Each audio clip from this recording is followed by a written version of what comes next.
กราบเรียนท่านอาจารย์วีนัทและอาจารย์วิลารัตน์อ้ำเมืองบอย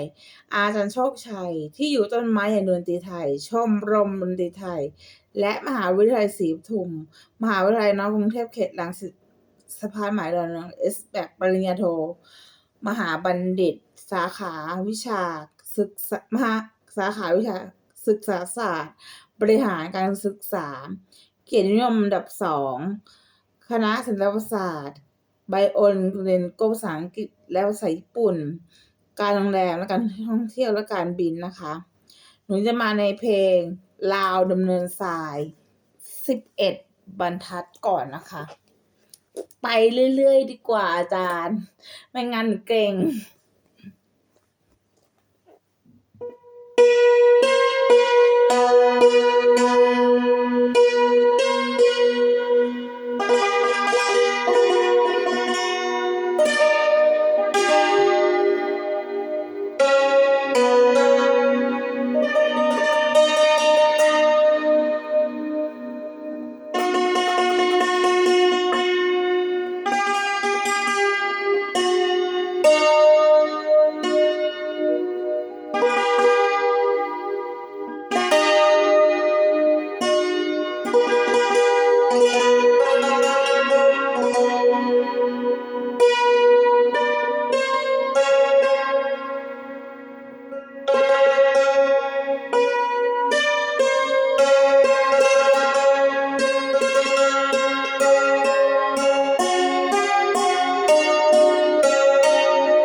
ครูบอยค่ะจบแล้วค่ะลาวเนินทราย เพลงต่อไปค่ะ ง่ายดี ไม่ต้องดูโน้ตก็ตีได้ลาวดวงเดือนค่ะ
ราวดวงเดือนค่ะต่อไปเป็นเพลงเดี๋ยวแป๊บนึงราวเสียงเทียนค่ะไล่มาทีละโน้ตละขยับมาอีกนิดครูบอยราวอะไรนั้นนะคะราวเสียงเทียนค่ะ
ราวเสียงเทียนค่ะ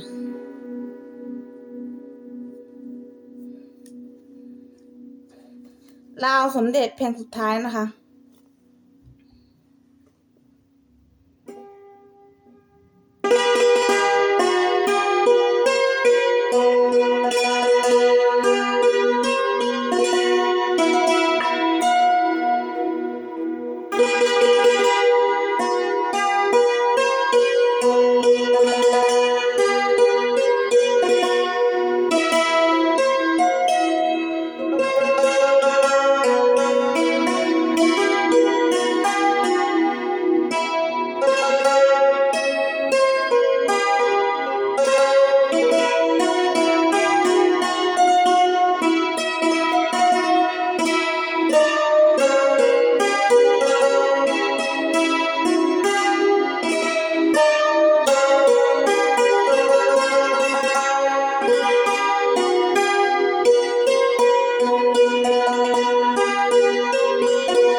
ขอบคุณอาจารย์วีนัทและอาจารย์วิรารัตน์อ้ำเมืองปอยคุณครูที่ปรึกษาและอาจารย์โชคชัยมากค่ะสวัสดีค่ะ